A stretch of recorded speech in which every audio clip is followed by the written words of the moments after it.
Bonjour et bienvenue sur le plateau de l'émission Trade ou pas Trade, une émission entièrement consacrée à la bourse en général et au trading en particulier. Cette émission est aussi ce qu'on appelle un document à caractère promotionnel parce qu'on y parlera produits de bourse, Société Générale. Alors, vous l'avez compris, parler trading avec des traders, avec au menu cette semaine les résultats d'LVMH, Eurodollar, Brent, Booking, Imerys et Danone. Alors, il ne me reste plus qu'à vous présenter nos invités aujourd'hui. Jean-Louis Cussac, président, fondateur, formateur de Perceval Finance. Bonjour Jean-Louis, merci d'être avec nous. Bonjour. Dorian Badi, vous êtes responsable analyste chez Meilleur Taux Placement. Merci d'être avec nous, Dorian. Merci. Franck Morel, président de zonebourse.com, inventeur du Market Screener. Merci d'être avec nous aujourd'hui. Et Léa Jézéquel, vendeuse Société Générale, produits de bourse. Bonjour. Merci Léa d'être avec nous. Alors on va commencer tout de suite avec On refait la semaine.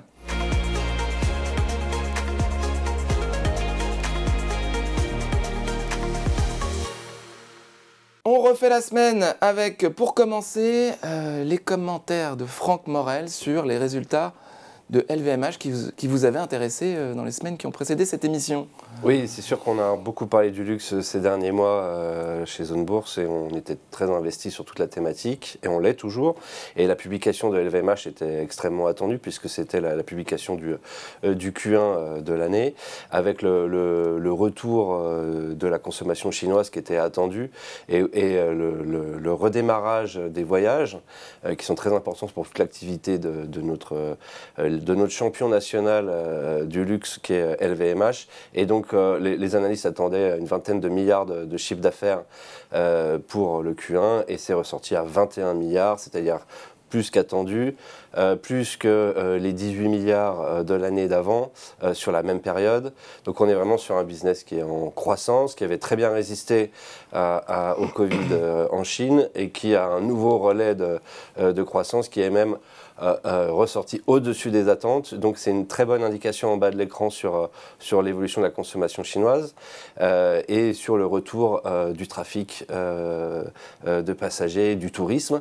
Donc on est très confiant sur la thématique, très investi. On pense qu'il faut vraiment être investi dans le luxe. Donc il y a toute une... tous les acteurs sont... 80% de la cote du luxe est en France. On a des acteurs en Suisse, en Italie et un petit peu au UK. Le CAC 40, maintenant, c'est près de 30% de l'industrie du luxe, si je ne me trompe pas. Voilà, donc ça explique d'ailleurs la surperformance de l'indice par rapport à peu près tous les autres indices des pays développés autour 26, des... merci Jean-Louis. Depuis un an environ. Et donc voilà, la publication de LVMH donne une indication pour l'ensemble du secteur, du luxe et en même temps de tous les secteurs liés à la consommation chinoise. Donc c'est une grosse surprise ces résultats ou c'était attendu? Quand le chiffre d'affaires ressort à 21 milliards sur des business qui sont quand même à peu près prévisibles alors qu'on attendait 20 milliards, voilà, ça fait 5% d'écart sur le chiffre d'affaires. Ça devrait faire plus sur le résultat puisque la croissance du chiffre d'affaires engendre une croissance théoriquement supérieure sur les résultats. Ce qui explique d'ailleurs la poursuite de la progression du cours, sachant que LVMH se paye 26 fois et l'exercice attendu en termes de multiples de résultats et 24 fois l'exercice prochain. Graphiquement, on voit que les résultats étaient préparés quand même. La courbe était en croissance et puis paf, on a le jour de la publication. Donc nouveau potentiel de libérer et indication forte pour l'ensemble du secteur. À suivre notamment Kering qui publiera prochainement, qui est lui aussi évidemment très investi et très concerné par l'évolution de la consommation chinoise, notamment par leur marque Gucci qui représente 60% du business. Donc à suivre l'ensemble du secteur et Kering en particulier, où il faudra observer si Gucci reste à la mode. Si c'est le cas, ce serait potentiellement l'acteur le moins bien valorisé aujourd'hui avec le plus gros potentiel. Évidemment, potentiel dit risque qui va avec, qui est juste lié à la puissance de la marque Gucci, contrairement à LVMH dont le business est réparti sur beaucoup de secteurs d'activité et beaucoup de marques différentes. Kering, lui, est très centré sur Gucci, qui représente à peu près 50-60% du business. Très bien. Jean-Louis, merci beaucoup parce que le secteur du luxe est très intéressant en ce moment. Est-ce qu'il y a une incidence de l'euro-dollar sur le secteur du luxe ? L'euro-dollar a une incidence sur toutes les sociétés exportatrices. Donc on a fortement bénéficié, c'est vrai, depuis, on va dire, 18 mois et un peu moins depuis quelques mois que l'euro rebondit contre le dollar, ou plutôt le dollar rend un petit peu de sa surperformance de ces dernières années. Donc oui, évidemment, quand vous vendez en dollars et que vous ramenez vos dollars en euros, ça joue de manière très importante sur vos marges. Donc l'ennemi du luxe serait une remontée importante de l'euro. On va voir ça avec Jean-Louis, parce que vous êtes intéressé à l'euro-dollar.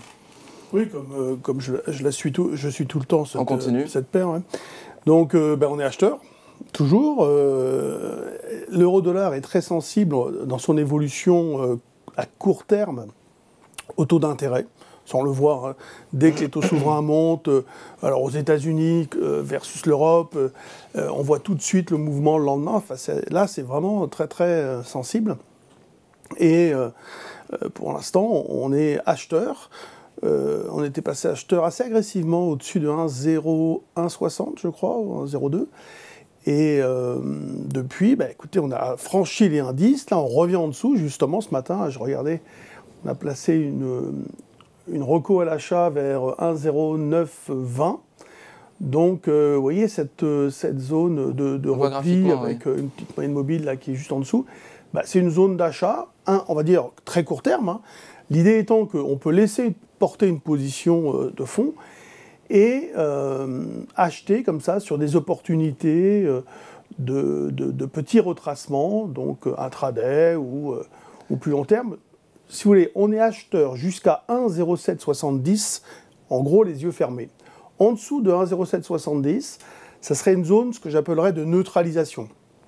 On garderait un petit biais haussier, mais quand même, ça serait une zone de neutralisation. Ensuite, c'est 1,0470 la rupture, c'est le retournement de tendance. Alors, ça va évoluer. Hein. Ça, c'est quelque chose qu'on a mis en place. C'était fin 2022, début 2023. Donc on est revenu au plus bas vers 1,05 et notre niveau de rupture n'avait pas été cassé. On était passé bien neutre un petit peu. Mais arrivé au-dessus de 1,0470, 1,05, on s'était dit, là on est au bord de la rupture, du retournement de tendance, donc on avait acheté. Donc tendance long terme haussière et tendance court terme aussi, avec quel objectif ? Après les objectifs, le mieux, c'est de ne pas vraiment s'en fixer, mais... quand même. C'est-à-dire que le double top, c'en était un évident sur le plan graphique. Après, vous pouvez reporter, par exemple, le retracement à la baisse, vous pouvez le reporter dans l'autre sens. Donc, mais là, dans une optique très long terme, pourquoi pas aller vers 1,15 ? Mais ça, c'est vraiment les politiques monétaires qui nous diront la suite des événements. Il y a à ce niveau-là quand même beaucoup d'incertitudes, beaucoup d'avis divergents. Ce que voient les marchés, que ce soit les actions parce que c'est vrai que sur les actions, c'est beaucoup plus sensible encore, mais c'est la confiance qu'il y a des investisseurs vers les politiques monétaires qui seront menées, si vous voulez, sans risque de bouleversement, etc., de fragilisation du système. Alors, donc, pourquoi pas continuer, en effet, si l'Europe maintient des taux élevé plus longtemps que les États-Unis. Oui, Alors l'euro-dollar, ça a aussi une incidence sur le Brent, évidemment. Vous êtes intéressé au Brent ? Au Brent, oui. Et plus largement, aujourd'hui, je comptais revenir sur deux ordres différés, c'est-à-dire deux scénarios de trading à surveiller pour les prochaines séances, parce qu'il y a 2-3 semaines, lors de la dernière émission au Salon de l'analyse technique, j'indiquais un signal acheteur sur le Brent en direction des 82,20 et des 86,10. Et en fait, quelques jours après, on a eu un événement vraiment majeur pour le marché du pétrole, puisque le cartel pétrolier de l'OPEP+, Arabie Saoudite en tête, a réduit à la surprise générale sa production d'1,1 million de barils à partir du mois de mai, 1,6 million de plus à partir du mois de juillet, et ça vient s'ajouter à une baisse qui avait déjà été annoncée en octobre dernier de 2 millions. Alors il y a deux raisons principales. La plus évidente, c'est de vouloir stabiliser les prix autour d'un plancher de $80 le baril, donc d'assurer leur rente. Et la deuxième, elle est vraiment historique, et je pense qu'on n'en mesure pas en Occident, pour le moment, encore toutes les conséquences. C'est géopolitique. On vient de voir la Chine qui a organisé un rapprochement entre l'Arabie Saoudite et l'Iran. Donc il y a un axe qui se dessine de plus en plus entre Pékin, Moscou, Riyad, Téhéran et même pourquoi pas le Brésil en ce moment. Ça fait hurler les États-Unis, d'autant que ça fait au moins 2 ans qu'ils réclament une hausse de la production pour pouvoir jouer à la baisse sur l'inflation. Donc l'administration Biden est vent debout, clairement. Et pour reprendre en fait les niveaux qui avaient été indiqués il y a 2 semaines, cette baisse surprise de la production nous a propulsé sur un pic à 87,50. Et depuis, il ne se passe plus grand-chose. On bloque sur les 84-85. Donc moi, ce qui m'intéresse pour les prochaines séances, en cas de baisse un peu plus marquée, c'est de revenir justement sur les points d'entrée qui avaient été indiqués à 77,50, 71,50, le stop à 69,40 et les mêmes objectifs. Quand on reprend le même signal une seconde fois consécutive, idéalement, on abaisse les volumes. Peut-être on les divise par 2 pour sécuriser les gains initialement. Attendez, parce que là, je vous perds. Vous êtes investisseur à la baisse sur le pétrole. Non, on attend. Là, on a pris nos gains. On a déjà atteint l'objectif. D'accord, vous attendez un repli pour vous reprendre position. Exactement. Le même signal, exactement le même signal, avec moins de volume, pour sécuriser les gains initialement générés. Ce qu'on mesure encore assez difficilement sur le marché, c'est la demande chinoise, qui n'a pas encore exprimé son plein potentiel avec la levée des mesures sanitaires. Et l'autre inconnue, la dernière, c'est évidemment toutes les incertitudes au niveau de la croissance mondiale, plutôt sur les pays développés pour 2023. Partagez ce point de vue, Jean-Louis, sur le pétrole ? Oui, non, mais il n'y a pas de problème. Alors, les Chinois, ils exportent, là, les chiffres sont sortis là, ce matin, mais leurs exportations ont augmenté. Oui. Je pensais à Franck tout à l'heure quand tu disais sur LVMH, mais les importations ont diminué. Donc, oui, ils sont forts. Ils sont très forts quand même. Non, mais après, c'est les voyages, en effet, tous les achats qui sont faits à l'étranger, évidemment. On a réussi à pénétrer le marché. En plus. Mais quand même, l'importation diminue et les exportations augmentent. Mais bon, alors cela après, sur le pétrole, la figure, vous voyez, ce qu'il pourrait y avoir, c'est ce trou et cette remontée comme ça. Et là où je vais diverger un tout petit peu, c'est-à-dire que si on veut conserver un maximum de chances de rebondir, il ne faudrait pas passer sous les 80-78. Par exemple, essayer d'acheter plutôt vers 78, et on aurait ce qu'on appelle une tasse avec anse. Ouais, vous voyez, vous avez un trou comme ça, un petit repli qui fait l'anse de la tasse. Vous voyez, et qui permet d'amorcer un mouvement quand aussi. Quand vous avez la ligne supérieure horizontale, là autour de 89, le franchissement ensuite des 89 donnerait le signal d'une impulsion à la hausse pour aller chercher les derniers plus hauts. D'autant que tu as beaucoup d'objectifs, notamment de Goldman Sachs, qui annonce un prix supérieur à $100 courant 2023. Donc, d'accord. Attention, moi je me méfie quand même un peu de cet objectif de long terme. Je préfère en rester à ceux de court terme qui a été fixé. Donc à nouveau, une fois les gains pris, pourquoi ne pas retenter ce scénario dans la prochaine séance ? Parfait, merci infiniment. Maintenant, on va passer à la rubrique le zoom sur.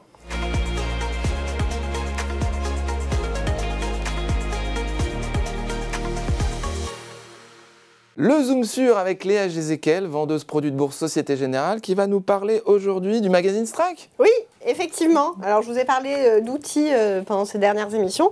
Aujourd'hui, je vais vous parler d'un service qu'on met à disposition de nos investisseurs, de nos prospects, pour ceux qui souhaitent se former à la bourse en général et à l'actualité des marchés financiers. C'est notre magazine. Donc, c'est un magazine qui sort tous les mois. Il existe en version papier. Il est gratuit. Exactement. Ah oui. En version papier et en version électronique, puisqu'on a tout un site qui est dédié à ce magazine et qui est totalement gratuit. Et donc, vous pouvez retrouver dans ce magazine, comme vous pouvez le voir à l'écran, aussi bien des articles en fait d'actualité. Donc, clairement, c'est pour faire un récapitulatif de ce qui s'est passé, vous mettre un peu à jour si vous n'avez pas forcément eu le temps. Donc, on va aborder des thématiques très différentes, comme les indices, les paires de devises, le pétrole et plein de choses comme ça. Vous avez aussi d'autres articles qui vont plus en profondeur sur un type de produit. Donc, on a toujours un dossier central, alors ça peut être effectivement sur un produit en particulier, ça peut être aussi une interview d'une personnalité des marchés financiers, ça peut être un point macroéconomique, donc vraiment il y a plein de thématiques qui sont abordées. On va aussi retrouver un catalogue de l'intégralité de nos produits si vous aimez avoir des supports papier pour très apprécié par les abonnés oui, au magazine. Tout à fait, effectivement. Alors, il faut savoir que ce magazine existe depuis maintenant 244 numéros. Ça fait longtemps. Donc, il y a énormément d'historique et cette historique vous sert aussi de base de données quand vous avez une question sur les marchés financiers. 22 ans ce mois-ci. Voilà. Avril 2021. 2001, le premier numéro. On sent une pointe de nostalgie. Oui, c'est vrai.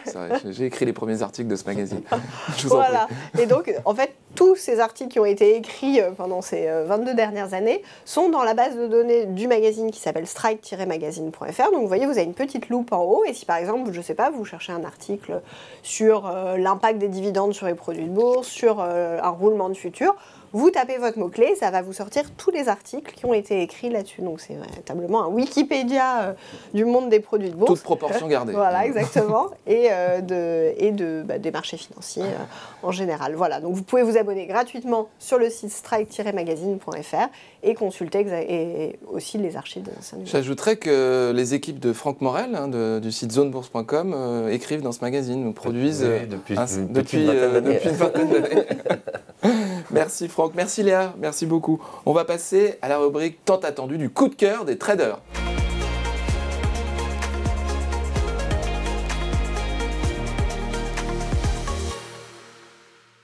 Le coup de cœur des traders, c'est la rubrique où nos invités ont 1 minute, pas plus, 60 secondes, pour convaincre les deux autres de la validité de leur scénario d'investissement. Alors on va commencer par Franck Morel, qui va nous parler de Booking. Donc on va mettre en place le chronomètre, j'écarte mes feuilles, hop, 60 secondes, je crois que c'est bon. 3, 2, 1, Franck, c'est parti. Très bien, donc Booking.com, société cotée aux États-Unis, qui vaut à peu près 100 milliards de dollars, qui fait une vingtaine de milliards de chiffre d'affaires annuel. Le chiffre d'affaires est en forte progression. On est revenu depuis 2022 au niveau de 2019, puisqu'évidemment la société avait été fortement impactée par le Covid. Donc le business de Booking, c'est sur toute la chaîne. Vous achetez un billet d'avion, vous réservez un hôtel, vous réservez une voiture à l'arrivée et vous réservez une table au restaurant, tout est organisé par Booking. Donc c'est un des leaders mondiaux du tourisme et du tourisme, on va dire 2.0, donc digital, avec du coup des marges qui sont de l'ordre de 25%. Et donc la dernière publication qui avait eu lieu fin février était ressortie au-dessus des attentes, laissant supposer une accélération de la reprise du tourisme. Et les derniers chiffres de LVMH laissent aussi supposer que la consommation chinoise et le tourisme en particulier devraient se comporter mieux que prévu. Stop. Donc nous sommes à l'achat sur Booking. Merci beaucoup Franck. Alors Jean-Louis, Dorian, quel est votre sentiment sur ce que vient de nous raconter Franck Morel? Trade ou pas trade? Stop pour Jean-Louis. Et trade pour Dorian. On va commencer par Jean-Louis. Je ne connais pas la valeur. Ah bah voilà, c'est une bonne raison. Hein. Ça c'est bien, c'est un bon argument. Donc quand non on mais connaît c'est vrai, pas, c'est un bon argument. Donc c'est pour quand le on principe, connaît pas, on y pour va le pas. principe. ah non, quand on connaît pas, on s'abstient. Déjà, non mais je dis ça pour des gens qui veulent absolument faire quelque chose. Entre Ouais, non, guillemets. je suis bien d'accord avec vous. Alors ensuite, j'ai pas vu le graphique là, mais je l'avais regardé ces derniers temps, je suis tombé dessus, et je crois qu'elle est au plus haut. Elle touche ses plus hauts historiques. À 2700. On l'a à l'écran. Voilà, merci. 2700, c'est les plus hauts historiques. Voilà, donc moi, si vous voulez, ce que je serais tenté, c'est de ne pas acheter maintenant, quoi. Voilà, c'est tout. Et puis, sur le plan, encore une fois, psychologique, le trader, il y a quand même peut-être des opportunités ailleurs, sur des configurations graphiques plus sympathiques. Il n'y a pas C'est tout, il y a hein, pas après. certains analystes techniques qui disent qu'il faut plutôt acheter les plus hauts? Que c'est une configuration aussi? Alors, il y a plus haut et plus haut, c'est-à-dire que... Il y a plus haut et plus haut. Et plus haut non, d'ailleurs, mais aussi. par exemple, entre 2700 par exemple et 2400, on est au plus haut. D'accord. Bon, ben voilà. Donc maintenant, si par exemple, moi ce que je veux pour acheter, c'est un repère pour vendre. C'est-à-dire que à un moment donné, la valeur va donner une configuration, va former une configuration graphique où, par exemple, imaginons qu'on soit très simpliste là, on dit sous le dernier plus bas du mois de février, je vends. Parce que je considère qu'on a une forme de sous-coupe comme ça qui peut se mettre en place et on casse un plus bas sur 3-4 mois, imaginons que ça soit dans un mois ou deux, et donc la configuration est baissière. À ce moment-là, techniquement. Donc, si vous voulez, si je paye 2665 avec un stop sous 2300, par exemple, bon, ou 2320, ça m'embête, c'est loin. Alors, vous allez me dire, bah, vous en faites moins. Ça limite quand même considérablement les scénarios si vous souhaitez systématiquement avoir un objectif d'achat. C'est-à-dire que vous ne pouvez pas un investir... objectif de vente, Mais justement, il y a des valeurs qui sont dans des configurations quasiment identiques, avec des niveaux de rupture, de retournement Donc, proches. si vous avez un objectif de stop, hein, si vous avez une configuration qui vous met en évidence un objectif, une possibilité de stop, ça ne vous dérange pas d'aller investir sur une valeur qui n'a pas. Moi, si le stop franchi les est plus clair et net et pas trop loin, D'accord. bah, je me sens très à l'aise. Je peux utiliser un produit à effet de levier sans investir trop d'argent.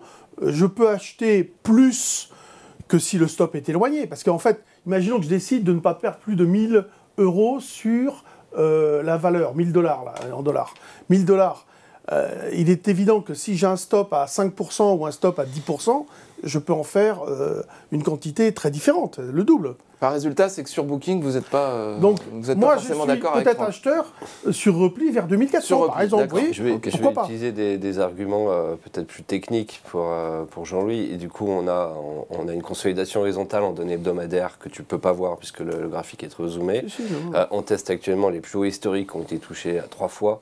Ça fait une énorme tasse avec anse en données hebdomadaires et en données taquin, quotidiennes. Franck, Tu vois qu'on consolide horizontalement juste sous la résistance. Et donc, théoriquement, tu dois pouvoir mettre un stop sous la zone de consolidation horizontale pour anticiper une rupture par le haut, compte tenu des fondamentaux de la boîte, et donc du coup viser un 3200 à horizon court moyen terme. Dorian, vous aviez d'autres arguments en faveur du scénario de Avec Franck un stop serré.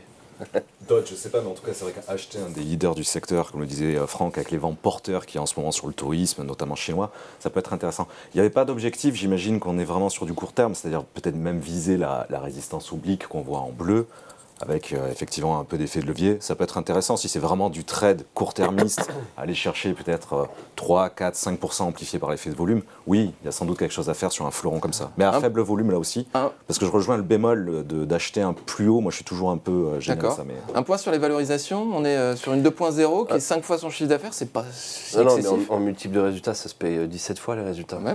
Donc on achète un leader mondial, 17 fois les résultats. Alors, à côté de ça, pour finir, Ouais, pour finir.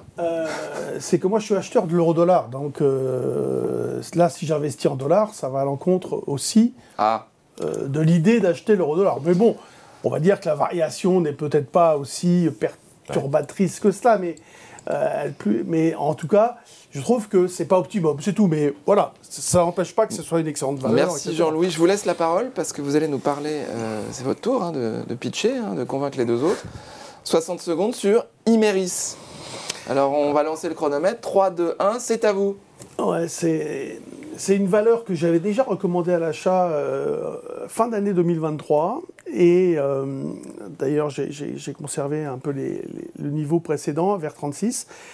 Alors, ils font les minerais industriels, un leader mondial. Il se passe beaucoup de choses chez eux. Bon, le plan fondamental, c'est pas très important, on va dire. Moi, si vous voulez, la configuration du prix, pour moi, est primordiale. Donc, la configuration du prix, c'est de trouver une opportunité avec un niveau de rupture pas trop éloigné. Donc, prenons par exemple la dernière ligne horizontale en gras que j'ai mise en place, et acheter autour de ce niveau de 38 peut paraître donc une opportunité dans un marché qui est au plus haut, où on a quand même beaucoup de difficultés à trouver des opportunités d'achat, tout simplement.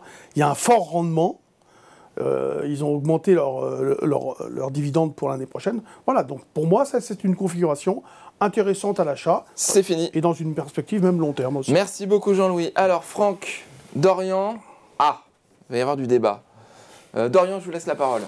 Sur le secteur, je préfère 1000 fois Eramet, que j'avais déjà défendu sur votre plateau, qui me semble plus saine au niveau de sa gestion, au niveau même de ses résultats plus intéressantes.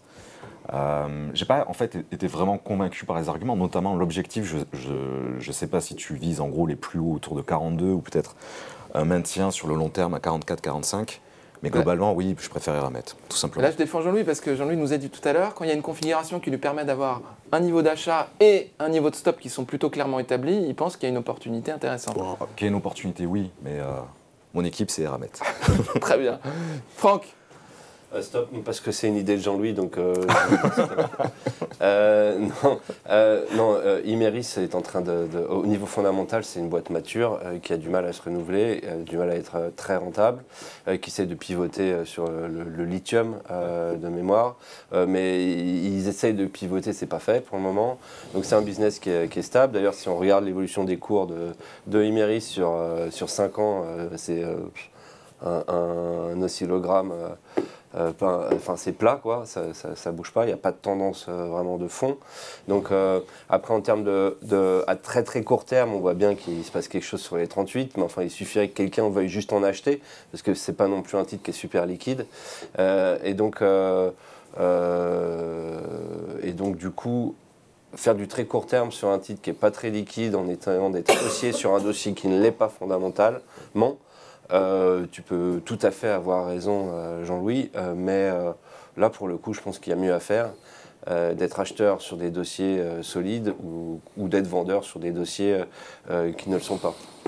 Non, mais la dernière fois, les commentaires étaient identiques. On était donc autour de 36-37. Et d'ailleurs, il ne s'est rien passé. Je visais 42. On a gagné plus de 15%. On a gagné 15%. On a vu l'accélération, puisqu'on elle est passée de 37 à 43. C'était quand la dernière fois qu'on en a parlé? Moi, la dernière fois que j'ai proposé, c'était fin novembre, je crois. En disant, j'achèterais sur la zone des 37, 36, 37. Non, mais voilà. Entre 38 et 42, il y a quand même un joli scénario sur lequel on peut investir. Moi, ça me semble. C'est votre scénario. Merci, messieurs. Maintenant, c'est au tour de Dorian de nous parler de Danone. Allez. Dorian, Danone. C'est à vous. Allez, après plusieurs années... Attendez, le chronomètre n'est pas parti. Je suis désolé. On le remet en place. C'est parti. Allez, donc le géant de l'agroalimentaire a vécu plusieurs années assez compliquées au niveau de ses résultats. Ça s'améliore considérablement. On a eu vraiment une amélioration des chiffres, notamment au 4e trimestre. À nouveau, c'est un petit ordre différé parce qu'actuellement, on bloque techniquement sur les 60 €.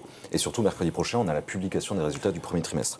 Une fois cette publication faite, le scénario que je vais surveiller à titre personnel, c'est le retour sur un point d'entrée que l'on a de long terme en portefeuille défensif chez Meilleur Tout Placement, 58,50. Par extension, un deuxième point à 50,50. Et en termes d'objectifs, on en a identifié depuis assez longtemps 3. À court terme, les 60,80, les 64,30 et enfin un objectif de long terme à 73 €. Au niveau de la concurrence européenne, le titre reste aujourd'hui encore sous-évalué, malgré cette hausse qui graphiquement est assez impressionnante, de 20% depuis le début de l'année. On est loin encore, très très loin des plus hauts et on pense qu'il y a un potentiel de rebond pour les semaines et mois à venir. Parfait timing, merci Dorian. Messieurs, Franck, Jean-Louis, qu'est-ce que vous en pensez? Trade ou pas trade? Stop, c'est parti. Franck, allez-y. Donc là, désolé, j'ai encore parlé de fondamental, mais en fait, Danone est moins bien valorisé que ses pairs, tout simplement parce qu'elle elle a une croissance de l'activité qui est nettement moindre si on compare l'évolution du business de Danone avec celui de Nestlé, par exemple. Il n'y a pas photo. Donc du coup, la société est moins bien valorisée, elle a du mal à renouveler avec la croissance.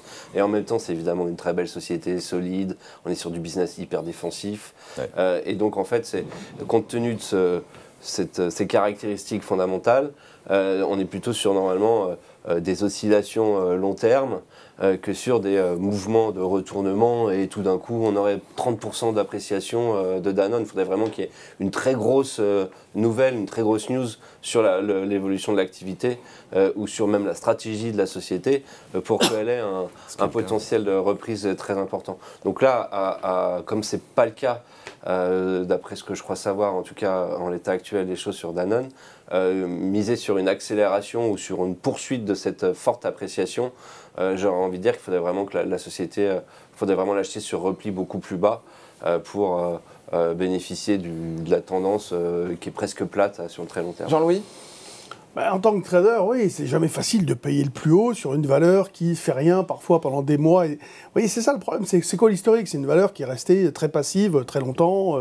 Il y a deux risques sur Danone qu'on connaît bien. C'est le risque sanitaire, un jour ça peut nous tomber dessus, et le risque d'une OPA. Voilà. Un risque positif, un risque négatif. Tous les 10 ans, il y a des rumeurs d'OPA, etc.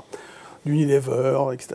Alors, moi, si vous voulez, le niveau du CAC me fait peur. Bon, la pondération de Danone n'est pas trop importante, mais elle doit être autour, je sais pas, de 3, un truc comme ça, de 3%. Là, si j'avais envie d'acheter d'une manière un peu agressive, je paye 56,70. Là, le pullback, vous voyez, sur le point haut précédent de 2022, là.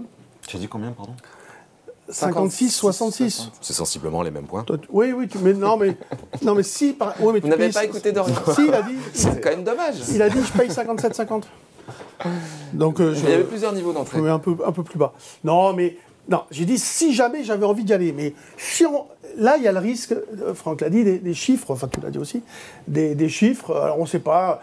Moi, je trouve que ça fait partie des valeurs de qualité qu'on peut imaginer acheter dans des configurations intéressantes, mais je suis désolé, après une hausse comme ça, je trouve qu'il n'y a pas de configuration favorable. On a des milliers de valeurs, il y en a d'autres qui ont des configurations, peut-être pas de qualité aussi bonne que Danone, mais en tout cas des configurations de marché où on peut investir sur des probabilités de réussite et de gain plus immédiates. Merci Jean-Louis. Dorian, Oui. Franck parlait d'oscillation, Voilà. là, et on se Justement, retrouvait. je voulais revenir sur sentais ça. que vous aviez envie de répondre. Sur l'oscillation, c'est un contre-argument intéressant parce que précisément, cette amorce de plus 1% depuis le début de l'année, quand on regarde le graphique de long terme, c'est vrai que là il est un peu zoomé sur un an ou deux, on a cette amorce d'oscillation, on part de très haut, on a eu globalement 2 ans, 3 ans de baisse, on sort même d'un canal baissier de long terme, et c'est cette impulsion nouvelle depuis globalement 6 mois qui dessine cette oscillation, ce début. Et vous pensez qu'on est au début de cette oscillation et qu'il y a encore Oui, du potentiel encore. pour aller chercher Le gros des niveaux effet- plus hauts. On a perdu le graphique, mais c'est pas grave. Sur le plan d'ailleurs, le plan de restructuration a été annoncé il y a globalement un an et demi. Pour le moment, on en voit les fruits, en particulier sur le T4 2022, et j'attends avec impatience mercredi prochain pour avoir les résultats du premier trimestre, et là me replacer. C'est intéressant parce que vous attendez quand même de l'information parce que- pour valider ou pas votre scénario, Bien sûr, Franck. ouais, en différé. Si tu as raison, la publication sera bonne, tu verras jamais ton repli. Peut-être. En fait, L'ordre en gros, ne c'est s'enclenchera pas. En gros, c'est soit tu as raison, et auquel cas, elle va jamais se replier, surtout que la publication arrive, et qu'elle est apparemment très attendue. Ouais. Soit la publication sera pas bonne, et dans Ça quel peut cas, ne pas être aussi manichéen, ça peut être le repli, Non, mais je le mesuré. rejoins, c'est vrai. Bah, et le repli, à ce moment-là, il Non, faudra mais payer sur en repli, fait, parce que bien Danone, sûr. c'est typiquement le genre de boîte Non. qu'il faut payer sur repli, parce que jamais on va arrêter de consommer des yaourts. Quand ça descend trop bas, ou de l'eau, et il faut en acheter. D'où l'oscillation. Mais Non, en mais- gros, pour moi, c'est soit ça va direct à 65, soit ça retombe à 52. Quoi. Alors, je te rejoins et- complètement. et- Attendez, la non, dernière non, point de réponse pour Dorian et non, après mais on oui et part. non. Non, mais je te rejoins complètement. C'est le principe de l'ordre différé. C'est-à-dire que soit effectivement j'achète le repli, j'ai mon scénario, soit comme tu le dis, la publication On est laisse bonne, filer. ça explose. Ouais, c'est- Ok. c'est pas Jean-Louis, mon dernier scénario. point. Non, après mais on- oui et non, parce qu'en fait, si vous voulez, il faut la juger en surperformance ou pas, ou en sous-performance par rapport à l'indice CAC 40 aussi. Vous pouvez, Bah là, on s'il y a des- sur performance. là, ou pas Légèrement, ouais. Légèrement. 3-4 points. Ouais. Le CAC est à 16, Danone est à 19. Ah oui, hein. bah, elle a fini, on va dire, là on ce pourrait moment, dire, elle a plutôt- fini par se réveiller. Mais parce qu'à un moment donné, il faut aller chercher. Si vous voulez, les dernières qui montent, c'est pas forcément les meilleures. Hein.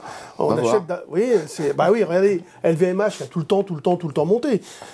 C'est vrai qu'elle est pondérée aujourd'hui à 14%. On vous mettra pas d'accord. Non, Merci mais- messieurs.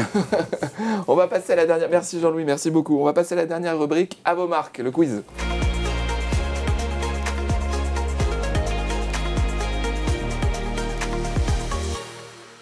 Rubrique à vos marques avec cette fois-ci un questionnaire sur qui a dit, hein, pas Jacques a dit comme Non. on le disait hors antenne, mais qui a dit. Est-ce que vous êtes prêts, hein? Vous connaissez les règles? Non. Léa, vous les rappelez? Ça s'en fout. Alors, je vous donne une citation. Vous avez 3 possibles auteurs à cette citation. Vous attendez l'énoncé des 3 avant de buzzer, sous peine de Et disqualification. la parole sera donnée au premier qui a buzzé et je suis arbitre En de, temps de et en cela. heure. C'est parti. Première question, on y va. Des taux d'intérêt bas sont l'opium des marchés financiers. Est-ce Nouriel Roubini, Mario Draghi ou Bill Gross? Robini. Non. Grosse. Oui, bravo Jean-Louis. Effectivement, alors non, c'est pas Nouriel Roubini. Nouriel Roubini est J'aurais dit la même économiste américain, très connu pour ses théories quand même assez, voilà, il était assez Controversé. catastrophiste Et il critique beaucoup la politique de taux d'intérêt bas. Donc ça aurait pu être effectivement un auteur, mais non, c'est Bill Gross, le financier américain et mécène, auteur d'ouvrages sur l'investissement, qui est, je le rappelle, un des plus importants gestionnaires de fonds obligataires de la planète. Pour lui, les investisseurs prennent beaucoup trop de risques quand les taux sont bas. Un point pour Jean-Louis. Deuxième question. Le véritable investisseur est celui qui désire la sécurité d'un placement raisonnable et non la possibilité d'obtenir des profits extraordinaires. Est-ce Benjamin Graham, Charlie Munger ou George Soros? Je dirais Charlie Munger. Non, je suis désolée, Franck. Ah, Graham. Oui, bravo Dorian. J'aurais dit Soros, Effectivement, Graham, J'aurais dit mentor comme de toi aussi. Warren Buffett, auteur du best-seller L'investisseur intelligent, reconnu comme l'investisseur globalement le plus doué de la planète. C'est lui effectivement qui a dit cette phrase pleine de bon sens. Ça aurait pu être Munger, qui est l'associé de Warren Buffett et qui défend les investissements de type value. George Soros, par contre, qui est pionnier dans le domaine des hedge funds, c'était pas trop de son registre. Voilà, bravo Dorian. Un point pour Dorian, un point pour Jean-Louis, zéro pour Franck Morel. Troisième question. Il n'est pas trop tard pour se refaire à ce stade. Le temps, c'est de l'argent. On la connaît tous, cette phrase. C'est de moi. Alors, est-ce Adam Smith, Benjamin Franklin ou Thomas Hobbes? Ouh là là, Smith. non. Non, une chance sur deux. Hobbes. non. Oh le risque, Franck, c'est bon, c'est votre point. Et là, je me plante. La 2, Benjamin Benjamin Très bien. Franklin. Franck, bravo, vous avez vraiment fait une belle réponse là. Ouais. Le père fondateur Je des le savais, États-Unis, Je voulais laisser au XVIIIe siècle, qui est un inventeur et un homme politique et qui a effectivement dit cette phrase qui est restée extrêmement connue. Alors Thomas Hobbes, c'était pas complètement Débile comme réponse. Ouais, je cherche un J'en suis aujourd'hui là, très À la sympa différence aujourd'hui. d'Adam Adam Smith. Smith, ça c'était débile. Ça, c'est quoi le Ça, problème? par contre, on voit pas le rapport, Jean-Luc. Non, pourquoi Thomas Hobbes? Parce que c'est un philosophe anglais du XVIe siècle qui a commencé effectivement à établir des corrélations entre le temps et l'argent. Quatrième Un question. point partout. On y va. Quatrième question. Très serré ce quiz. Les marchés peuvent rester irrationnels plus longtemps que vous ne pouvez rester solvable. Non, disqualifié. Pardon. C'est la règle. Il faut attendre les On ne réponses. badine pas avec les Ah, règles. c'est vrai, il faut Bruno écouter, Le Maire, John Keynes ou Daniel Kahneman? Jean-Louis. Disqualifié du coup. Keynes. Ben, c'est à Jean-Louis de répondre. Non, Ouais. non, c'est Non. rien. C'est Dorian. Non, ah pardon, excusez-moi Dorian, je croyais que c'était Jean-Louis qui avait buzzé. Bah, Alors, Dorian, votre Keynes. réponse? Effectivement, très bonne réponse, ça aurait été dommage de ne pas vous entendre. C'était moi, là. Vous avez une L'économiste- réclamation Il y a une réclamation à Parce ma Non, droite. mais Moi, j'avais je buzzé, croyais moi. avoir vu le buzzer. J'ai Mais buzzé. mettez pas votre main sur le buzzer. Oui, J'ai ça fait- me perturbe. Bah, j'ai fait Parce ça pour qu'on qu'on entend- entende le son parce Eh ben qu'il est non, on faible. entend moins bien. Je pense que ça passe mieux par l'autre côté.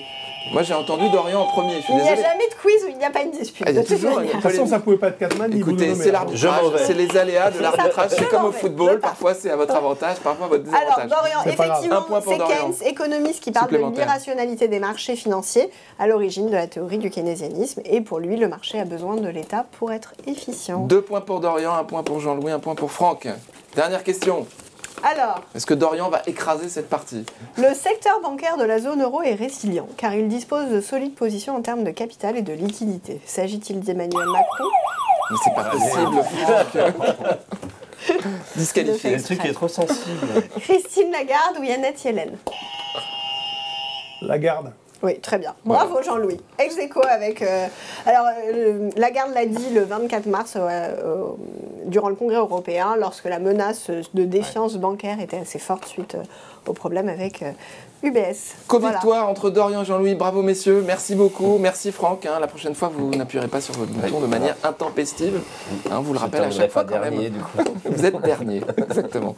Bravo de l'avoir souligné, c'est fair play de votre part. Merci infiniment. Si vous aimez cette émission, cliquez sur like et puis rendez-vous la prochaine fois.